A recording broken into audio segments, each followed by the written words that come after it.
morning, everybody, and welcome to this pre-event webinar for ETOA's ETM Asia Pacific online marketplace, which will be taking place next Tuesday. We are doing this content session just in advance because it will be an early start for most of the participants joining from Europe for that event. So we thought we'd get ahead of the game and also give some market context and insights ahead of your meetings with the operators joining online and the various inbound markets from Asia Pacific. So I was just going to do a little bit of housekeeping before we kick off with the real content element, as will delegates spool in to watch this presentation. If you haven't already done so, please complete your profile and your preferences. We'll be running the appointment system today, and then be sending out your provisional appointments and the access to the live workshop space, the online workshop space today. There you can see what you've got lined up for Tuesday. As always with these events, please take a moment's pause to consider the time zones. We'll be joining from, I think, about 6 or 7 different time zones on Tuesday. So the core workshop time is in CET, but you can use the function on the online platform to localize that to your start. So if you're in Europe, well, from GMT, that'll be a nice 6 a.m. Start for a 6:30 kickoff the meetings. So please adjust accordingly to your local time. If you have any questions, please use the chat function or the Q&A. And then without further ado, I'll hand over to my colleague Rachel, who leads up all the insights and research here at ETOA, in case you don't already know her face, and then she will introduce the panel. Thank you very much. Enjoy the presentation. Thank you, Aaron. And yes, hello and welcome to this Asia Pacific session today. My name is Rachel Reed, as Aaron said. I am Director of Insight here at ETOA. I'm delighted to be joined today by 3 Asia market specialists. We've got Marco De Rivo of Mickey Travel joining us from London. We've got Hannah Pearson of Pear joining us from Kuala Lumpur.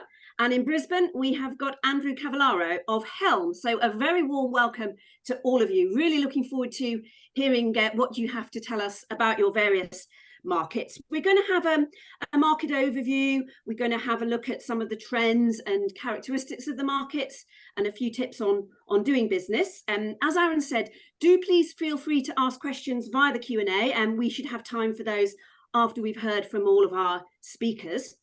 So I will pass over to Marco of Mickey to give us an update for his markets. Over to you, Marco. Yes, good morning, Rachel. Good morning, everyone else. Good afternoon, good evening, wherever you're connecting from. My name is Marco and I work for Mickey Travel. Who are we? We are a wholesaler based in across Asia and London, and we cover most of Asian market for the group segment. We go from India to Japan and from China down to Indonesia.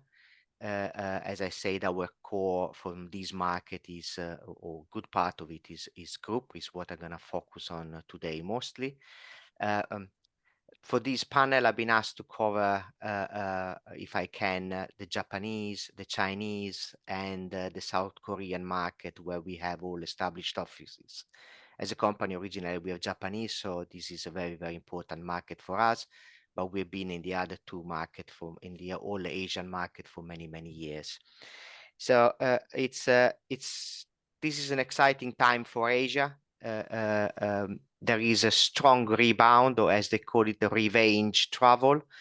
The numbers are going skyrocket on a daily basis. We have seen all of them reopening. The last one to reopen, as we know, was China. And they have reopened with a bang, I can say, because we can see a high demand of returning to Europe on both groups and individual travelers. So obviously, we're not talking about 2019 numbers like for everyone. The return is going to be gradual, but we're very optimistic that we're going to see a very good number of Chinese coming back to Europe very soon. The South Korean market has been now active for over 2 years. In the last year, there've been a spike in demand. So we can say that if they're not back to normal, they're almost there. The Japanese are taking a little bit longer, but it doesn't mean that there is no demand for Europe. The demand is coming. We are very optimistic. As always, the Japanese are a slightly bit more conservative than everyone else, so it's going to take them a little while to go back to the numbers we've seen in 2018, 2019, but they're definitely on the right projection. Just one thing, Rachel, if my video suddenly disappear, please let me know. My camera has been very temperamental lately, yeah? So my apologies if there is any technical issue. So you're asking what are the booking pattern and where are the top destination right now as a company. I have to generalize here a little bit. It's difficult to go by each one of these markets, but we've seen that there is of course a high demand for some of the original area that were even before. So Italy, France, Swiss, UK, and Ireland probably are the top one at the moment. As a company, we are promoting a lot places like Scandi as well, Central Europe, of course. We want to see more customer going to the Iberia regions and promoting some new area for this market like the Balkans. But I have to say Switzerland has been probably one of the strongest because of the strong effort from the local tourist board on promoting their country across Asia, in collaboration as well with Mickey, promoting Switzerland as a safe destination to go, and pushing a lot on the factor of the natural beauties and the safety of the country in itself. The economic situation, it's very difficult for me to give you a full picture of that. There are very different countries we are talking about. But if we want to focus more on barriers, for example, of course, from Japan, one of the key barriers, of course, is the flights. Flights takes longer from Japan to Europe because they cannot of the embargo of flying over Russia. So they have to either go north or south. So it takes on an average 2 to 3 hours longer. So costs, of course, have increased, and generally all costs have increased because of the weaker yen. So the situation in Japan is quite stagnating at the moment. The yen is quite weak.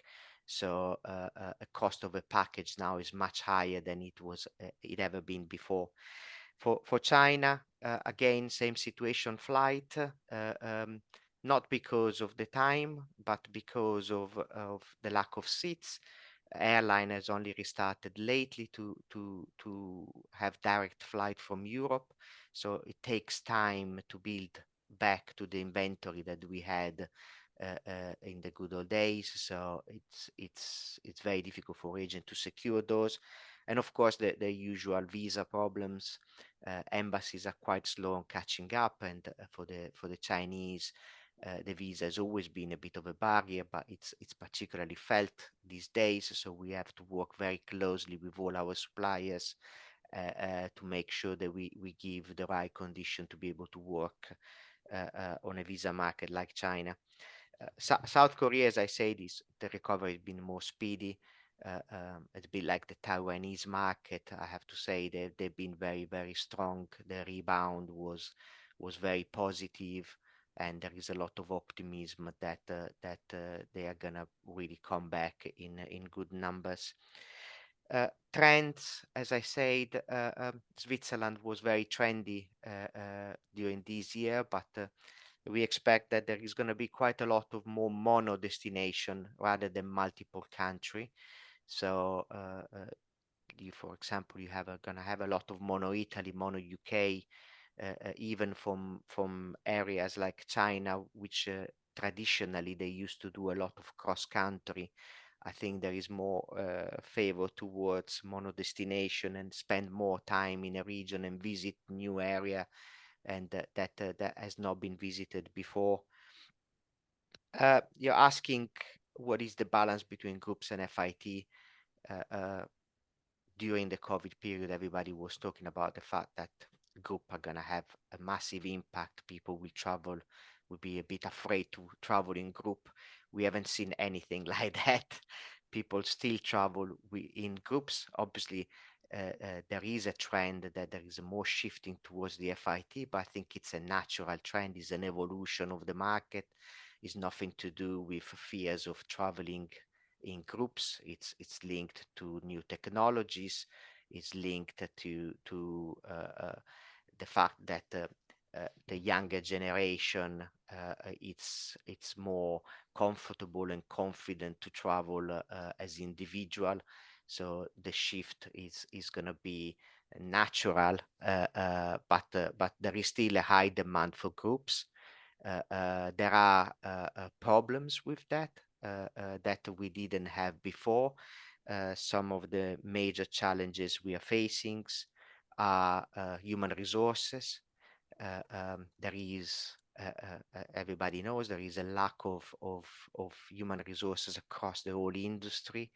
Everybody's desperately looking for drivers, for coaches, for example, or as well, a lot of hotels are really struggling with recruitment and filling the key position. But we, as well as operator, it's not an easy market. A lot of people have moved out of the industry, so we need to be able to reattract them and show them the beauty of working for the travel again. Local policies as well are a big barrier. A lot of regions are coming up with restriction. A lot of them addressed to group. There is a lot of fears about the big coach coming into town.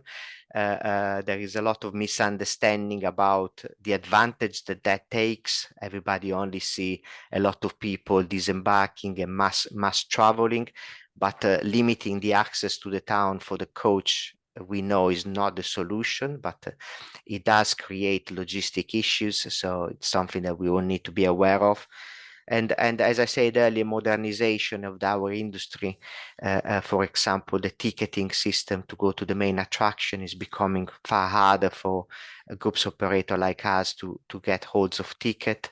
So we need to have a constant conversation, and we're always very thankful for ETOA for giving us a platform where we can discuss this policy together with our colleagues and have a voice towards the local authority to try and find solution to make sure that tourism is not impacted negatively, especially from faraway countries like the one that we are covering today. So you ask as well about safety to come to Europe. I don't think there is an issue on that. Everybody knows Europe is a safe destination, but of course we're all very aware of what's going on outside Europe. There is still a conflict in Ukraine, and that creates its own challenges. And lately, the problems we are facing, we are witnessing in Israel, of course, will have an impact. But these will always be there. As an industry, we know it's cyclical. Every 3, 4, 5 years, there are conflicts or acts of God, like, for example, the Icelandic volcano. Everybody is on their seats waiting to see and hoping that nothing is going to happen. But we all know that these things happen, and we have to be able to be ready to face them. But we are a resilient industry. I think we have demonstrated that over the last 3 years, and we know that we can face those situations and come back as strong as ever. So I hope I covered most of it. If there's any question or anything I haven't covered, or any curiosity or anything anecdote you want to know about the market I've just covered, please do drop me a question, or you can contact me anywhere on LinkedIn or through the ETOA platform, and I'm happy to answer them today or later on if you want to do it separately from the webinar.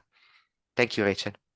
Thank you, Marco. That's a very comprehensive update of Eastern Asian markets, and I'm sure we'll have time to cover a few questions hopefully afterwards.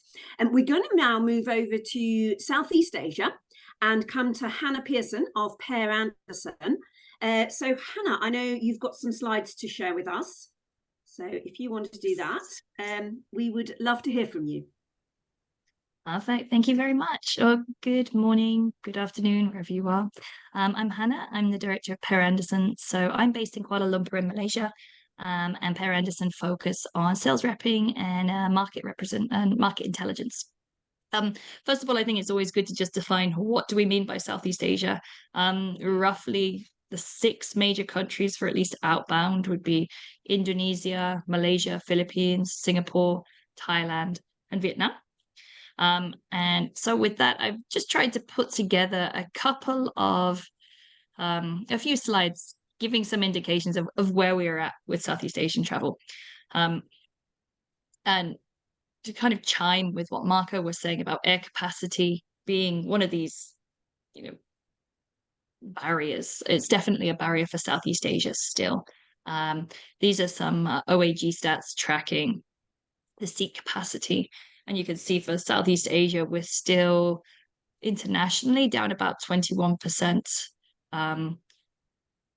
When you look at how that figures in terms of the total minus 22%, that's actually one of the lowest performing in the world in terms of regions.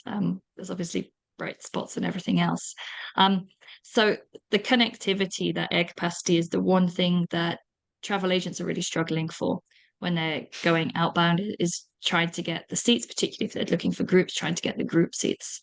And also playing into that, of course, is the airfares themselves, which are still really at a high, and they're not seeing them come back down at all to those 2019 levels, particularly for groups, which again makes things quite tricky for agents to plan for and to manage those customers' expectations. Again, Marco was talking about the yen really depreciating.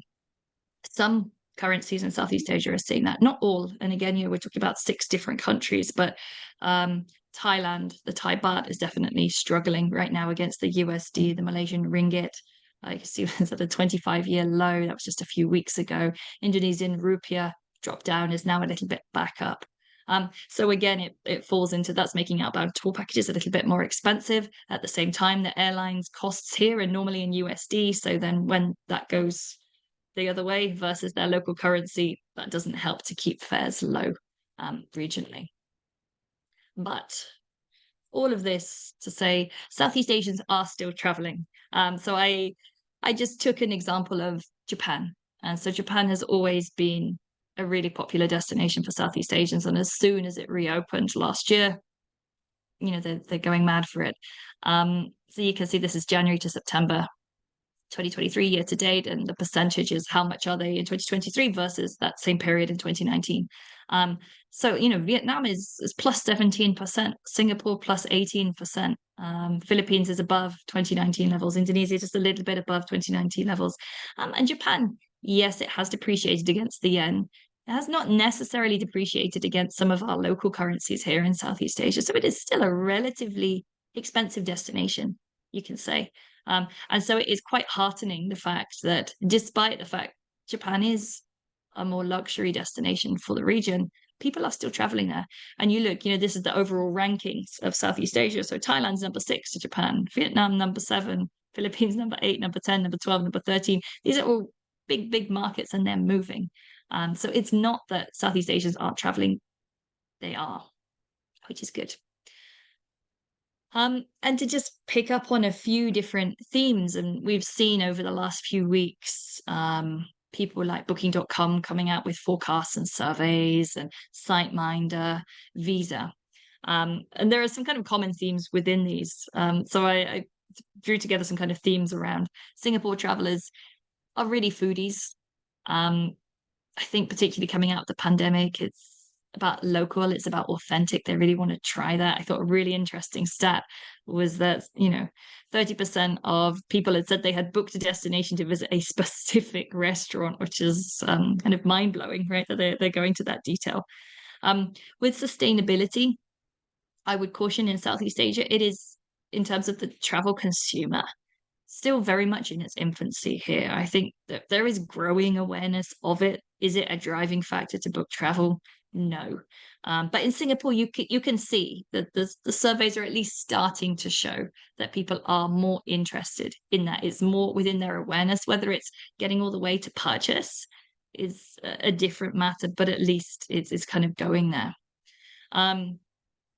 Being influenced by TV shows and movies for travel destinations is Singapore, yes, because of this survey, but across the region is universally so. And that's one of the reasons why countries like Korea see so much interest from Southeast Asia to travel there, because of the movies, because of the K-dramas that are filmed there. The same even Switzerland, had Crash Landing on You, and Filipinos are still traveling to Switzerland because of this K-drama, because they want to go and go to the same lakes, and I had a chat with Switzerland Tours, and they said, well, that lake actually isn't even anything special. You could just go to a different lake. They don't care. They want to go to that one because it was in the movies. Something really interesting happening in the region is a lot around music tourism. We're seeing lots of concerts coming to the region, and I think that that's also waking up people in the region to think, oh, actually, I could go traveling overseas for that too. So, for example, Taylor Swift, Coldplay are coming to Singapore next year. They're doing 6 shows each. There's been a massive deal in the press, and I think somehow that's kind of awakened people to the thought, oh, maybe I can travel to abroad, which is kind of interesting. When it comes to cost of living crisis, Singapore's economy is doing really one of the worst, I'd say, in Southeast Asia. This year, I think their GDP is just barely expected to be positive. But yet they are still planning to travel. You can see in one of the surveys, they're talking about 60% plan to pick destinations where cost of living is less expensive. But at the same time, 25% are planning to upgrade their flights to business or first class. So it's a bit of this mixed bag. Overall, I'd say Singaporeans are still pretty affluent. They're still willing to spend and willing to go long haul as well. Thai travelers, I'm not going to go through all of these lines, but yes, they are concerned about the cost of living crisis. And again, we've had inflation in the region that has been bad. That's been impacting consumer confidence has fallen a little bit because of that. But again, they're still planning to travel. They might just be downgrading some of their plans. So you can see maybe 33% prefer less expensive destinations. 45% are staying at budget-friendly accommodation. But still 71% intend to travel in the next 12 months. So it's quite interesting that even though they're seeing that, they're still going. And a last kind of update about Indonesian travelers. And the economy is doing fairly well there. It is not near recession or anything. Again, there has been inflation in Indonesia, but they're still planning to travel. 30%, 37% travel more in the next 12 months. Those who, especially in the top household income, and of course, Indonesia is a huge population, right? It's about 180 million people. Even if you're talking about, a small subset of those who are in that top income, there's still plenty of people who are traveling out. And interesting that they're also looking for those kind of great experiences. Again, food, is it music? That seems to be more of a trend. So I guess the main message is that things are moving. There are definitely challenges, I think, for the Southeast Asian market. Visas, of course, similarly, like Marco was saying, for China, visas for some markets, for Europe, for Indonesia, for Philippines, for Thailand, remain challenges. But there's plenty of bright spots, and Europe is definitely a destination of choice for Southeast Asians to travel to. So I will stop there. Wonderful. Thank you, Hannah. That's very interesting. And one thing I just wanted to mention, I saw when you talked about the Taylor Swift effect. If you are interested in events and tourism, I've just recently posted a study from one of our data partners, Data Appeal, about the Taylor Swift tour. It's more thinking about the European leg, but I think it chimes very much with what you were saying about traveling for music there, Hannah. So I just mentioned that, etoa.org/insight, if you're interested in that study. We're going to move now over to Australia and New Zealand. So Andrew, I believe you've got some slides to share with us about your markets.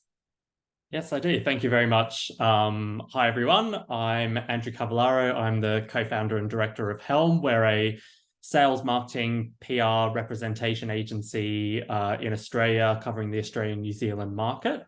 I'm based in Brisbane, but we've got offices in Brisbane and Sydney, and some of our European clients include the likes of Eurail and Tour España, the Spain Tourism Board. So we look after them for Aussies and Kiwis. But just to cover off a bit about our market, so Australia and New Zealand, we're often forgotten about because the other end of the world, we're a relatively small population. Our two markets combined, there's only 30 million of us, but we're big travelers and we're big spenders. And when you look at some of the data around the number of millionaires that exist within Australia and New Zealand, the salaries that are paid in our market, Australians and New Zealanders are highly paid. They get long holiday leave each year, and they love traveling. So they're cashed up, they're ready to travel. And actually pre-COVID, Australia globally was the Australian market were the 6th biggest travel spenders in the world. So definitely a market still to keep on your radar. So in terms of the key areas that we look after within our market, we very much focus on the 3 major population centres of Sydney, Melbourne and Brisbane. But we do also do a bit of peripheral work within Perth and Auckland as well. For those of you that aren't familiar, the only direct flights between our market and Europe are via Perth. So you've got the Qantas service direct into London, and Qantas also have a direct service into Rome. And next year they will be launching a direct flight into Paris, which is very exciting. But for most Aussies and Kiwis, we're very used to the one-stop 24-hour journey that goes via the Middle East or Southeast Asia over to Europe. So long distances don't really make a difference to us. We're used to that if we want to go anywhere in the world, basically. So just a little bit on some outbound statistics from our market. We're currently sitting at about 80% roughly across Australia and New Zealand of pre-COVID numbers. It did take us a little while to catch up. We only really started traveling from the middle of last year. We've had a lot of airline capacity constraints to this part of the world, which has meant much higher airfares. It took a little bit of time for our market to get traveling again, but it's booming now. And the great news about Europe is that Europe is ahead of the curve. So for Australians traveling over to Europe, we're sort of roughly about 90% of pre-COVID numbers. And so we'll exceed 2 million travelers from our market going to Europe within the first few months of next year. And all predictions at the moment are that we will exceed pre-COVID numbers in 2024, which is very exciting. No surprises of where Aussies and Kiwis are traveling to at the moment. It's very much focused on Asia Pacific. The UK ranks as the 4th most popular destination for both Australia and New Zealand. But when we look at Europe specifically, obviously the UK is up there, Italy and France because of those direct services, and obviously key destinations. Greece and Germany rank very highly, as does Spain. And I was looking at some numbers yesterday, and Portugal is skyrocketing in terms of year-on-year growth and popularity as well. So Aussies and Kiwis are starting to venture out, which is a bit more, which is great to see. In terms of our economy, we're trundling along quite well, actually. New Zealand technically, they thought was entering a recession in the middle of the year. They readjusted their numbers and it's actually their economy is performing quite well now. Australia, most analysts are saying that we'll avoid recession. The only thing we've got to watch out is what happens with the US and China, because that very much impacts our economy. But overall, unemployment is at record lows. Inflation is starting to come back down. We weren't as impacted as other countries. We still have a cost of living crisis, as we talk about here. But generally speaking, the economy is doing relatively well. When we do look at the cost of living crisis and inflationary pressures, and obviously the impact of airfares, to give you an example, airfares on average are getting close to double what they were pre-COVID. They are starting to come down now as more capacity comes online.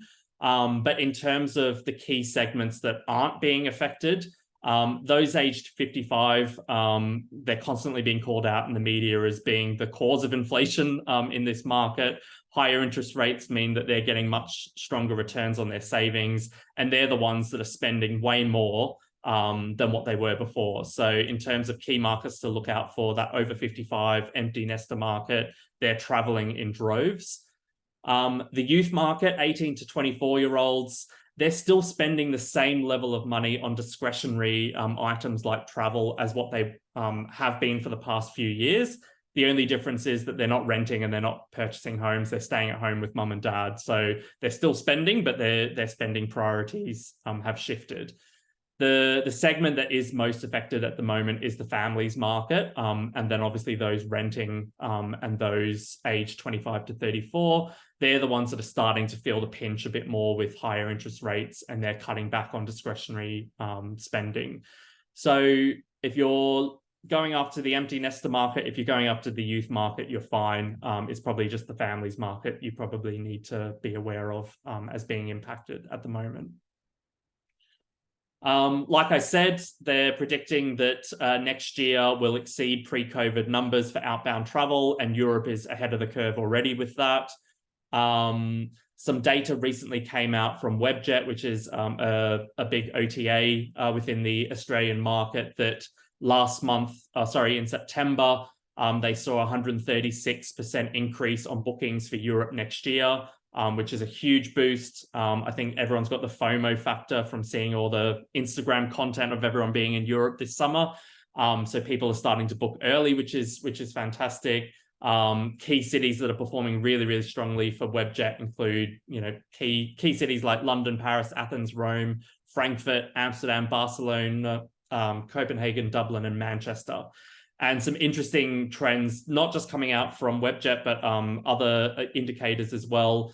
Couples and solo travel is the big theme at the moment. It's what everyone is talking about. So if you've got product that is tailored specifically to solo travelers, definitely leverage that for the Australian, New Zealand market. Capacity constraints with airfares and airlines, it is getting better. We had a bit of an issue a couple of months ago where Qatar wanted to increase a whole load of services into Australia and New Zealand. It got blocked by the government for protection reasons with Qantas, but it is getting better. It's all over the media now, and the government is realizing that they have to address this issue. And so they are being a bit more accommodating and encouraging of more airlines coming into our market.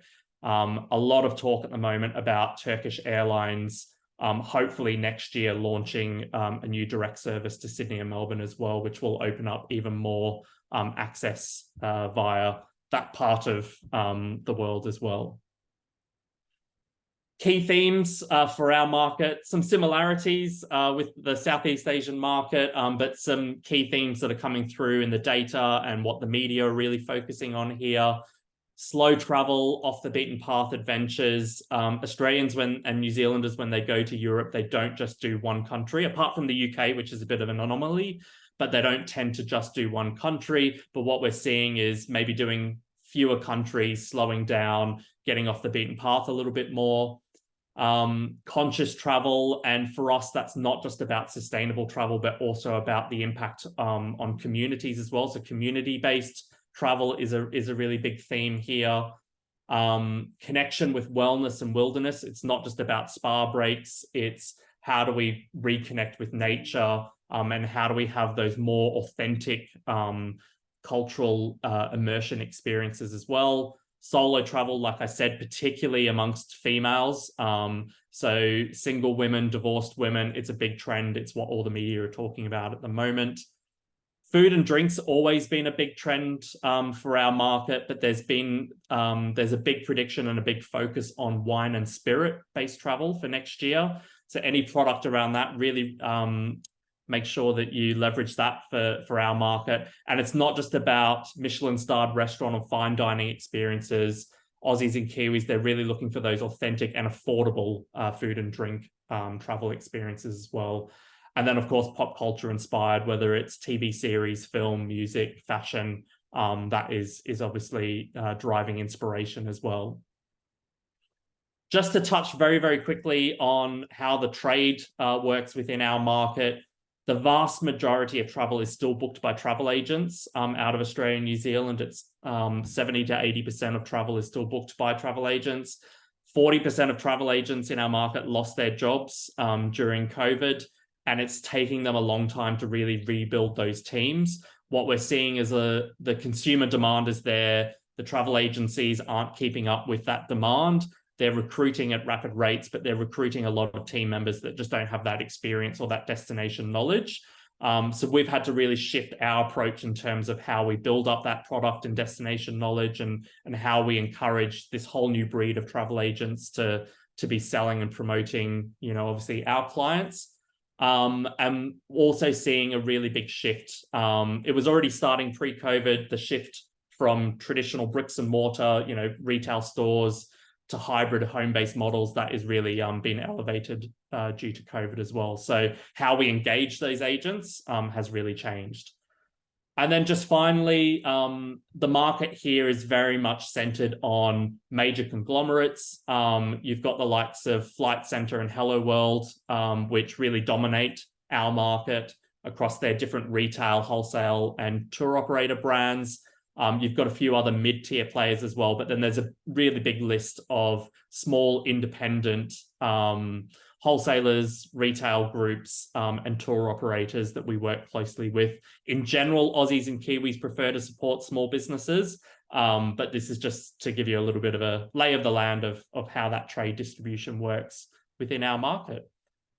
And that's it for me. Thank you very much, Andrew. That's all very, very interesting. I would just say to everybody, we will make these presentations available on our Insight Hub, etoa.org/insight. So you will be able to go there and download the presentations at your leisure. So I think overall, all three of you have presented quite an encouraging picture with regard to traveller motivation to travel, which is, as I say, it's most heartening to see. And I think Marco pointed out that we are an extremely resilient industry. So I think that is very good to see. But I'm thinking in terms of barriers, one thing that all of you mentioned was around air capacity, which seems to be hindering the motivation of the travellers to expand.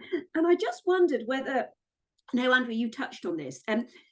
Is it coming from the airlines who are not confident in getting the numbers yet, and they want to see a bit more of a bounce back, or is it a legislative problem, or what is it that's keeping the capacity down? Marco, if I could come to you first on that, and is there anything that we as an industry can do to sort of help push this forward, do you think? There are multiple factors, so it's very difficult to simplify in one answer. Partly is all the airline industry need time to rebuild the capacity that they used to have. Let's not forget that they had to park a lot of airplane for months at the end, and I heard that restarting that capacity, it's very complicated. They lost pilot, they lost personnel, they have to rebuild the whole infrastructure almost, if not from zero, almost there. So that's partly the problem. And when they do have capacity, the model they are following is different than what it used to be. I can talk for one of the problems we are facing. It's especially for whoever deals with groups market. It's a lot of airlines are very reluctant to release enough seats for the agent to be able to put together good group packages. So that's a problem that we have been seeing before, and probably, as Andrew said, there is some reluctance from some market to open to new airlines for political or economic reasons, which obviously can have an impact. Say that we have seen that the number of flights into Europe, it's almost back to the pre-COVID figure. It's just that the market in itself has changed, the way airline operate has changed, and prices have gone up for various reasons. For example, from Japan, as I said, it takes 3 hours longer to come to Europe, so that obviously increased the costs. The cost of petrol and fuel has gone up. So there are a lot of factors, and probably the personnel costs of the airline has gone up as well. So like every other piece of the puzzle of the travel industry, all prices have gone up, unfortunately, from hotel to restaurant, from attraction to coaches. So it's just a part of the business recovery that all prices seems to be readjusted, partly for inflation reason, partly simply because the cost of operating the service have increased. Yeah, absolutely. Hannah, I don't know if you have anything further that you want to add on this topic. Yeah, I think so. I mean, one of the issues that's really hitting airlines in our region right now is the supply chain issues. There are issues with some of the engines, which means that they aren't able to put all of their planes back into service. But the airlines are definitely optimistic in that a lot of them, especially the full service carriers, are making big orders. I mean, these are for future. These are still maybe 3 years down the line, but they clearly see that that is coming. They see that potential there. But I think it is just still that hesitation that, okay, well, you know, global economy is going down. Oh, okay, now there's this crisis in the Middle East. Oh, okay, let's just hold back. Let's hold back a little bit longer. Let's see. So for example, for Changi Airport, so that's Singapore, it's not meant to, it's forecast not to reach back to its pre-pandemic capacity, I think, until the end of next year. So they're still not even seeing it quite get back to what it was. So it's, as Marco said, it's a puzzle. There's a lot of different pieces, but at least the airlines are turning and they're making profits now. This past few weeks, like Singapore Airlines has made its biggest ever half-year profit. So now the airlines are starting to turn more profitable. I think the question is going to be back from the consumers to the airlines. Well, then why are my flights so expensive if you're making so much money? And why can't you add on more flights? Then you're just keeping it all there, hoarding it. Let's spend to make more, I think. Yes, absolutely. Thank you. Andrew, any perspective on this from Australia, New Zealand? I know obviously you'd covered a little bit in your presentation. Yeah, I mean, primarily for us, it is legislative. The interesting thing is the state governments here are throwing money at airlines to attract them and encourage them. The federal government is being quite cagey around who can and cannot come in. But I think the big game changer for us really is all the Chinese airlines coming back online into the market, because they bring the price down. It's only really been in recent weeks that all the Chinese airlines have started coming back to our airports. That then means that travel through to Europe, because obviously we generally have to do one stop and it's normally in Asia or the Middle East. It will therefore bring the price down for all the different airlines and different carriers. So I think there's definitely a lot of optimism about what the year ahead looks like in terms of airfares coming down, more capacity, more competition in the market. Thank you. Do feel free to type in a question into the Q&A facility if you have anything you'd like to ask our panelists. We have a few more minutes. I've got one here from Jason, which is thinking about the appeal of the UK. And his question is, do you think the decision to remove duty-free shopping has had an impact on its desirability? I don't know if any of you want to unmute yourselves if you have something to say. Hannah, you look like you were nodding about that. Yeah, but I can see Marco is unmuted, so Marco can go first. Oh, I'm sorry, Marco. Yes, absolutely. Go ahead. No, it's fine. I don't mind. But I've recently read an article that, yes, there is a fear about that, but the reality is that no, it didn't have an impact. If anything, it might have an impact on how much they're gonna spend once they arrive to the destination. But while shopping is definitely very important, especially for market like the Chinese, it's one of the main reasons for coming to Europe is for shopping. But they're still coming in high number. But perhaps the spending in shopping might be reduced a little bit. So I don't think there is an impact as such on an actual tourist number coming into Europe or into UK in this case. Thank you. Hannah? for Southeast Asia, there may well be some for the group markets. I think perhaps for those markets like Indonesia and Malaysia, where before they might have done a multi-country itinerary. So typically a 6-country itinerary in UK, out Switzerland, and they would normally feature shopping. They would go to places like Bicester Village, for example, on the first day in London. Now I think we're seeing fewer groups, kind of a few groups cutting out that London part and just saying, okay, well, we'll just start in Paris then instead. So potentially, yes, I think it has. And certainly, you know, I represent a couple of shopping outlets, so I talk about shopping quite a lot with my clients and with the agents here, and it is a big factor whether they, as Marco said, how much money they spend in the UK, how long they spend in the UK versus those other European destinations, and where they can go get a better tax refund and save money. Absolutely. Andrew, is duty-free shopping an issue for your market? I mean, I'll be honest and say it hasn't really made news coverage here, and it's not really going to impact our market. Aussies and Kiwis, you know, they'll spend money in market regardless, and the UK is such a key destination. It's not really going to affect us. Thank you.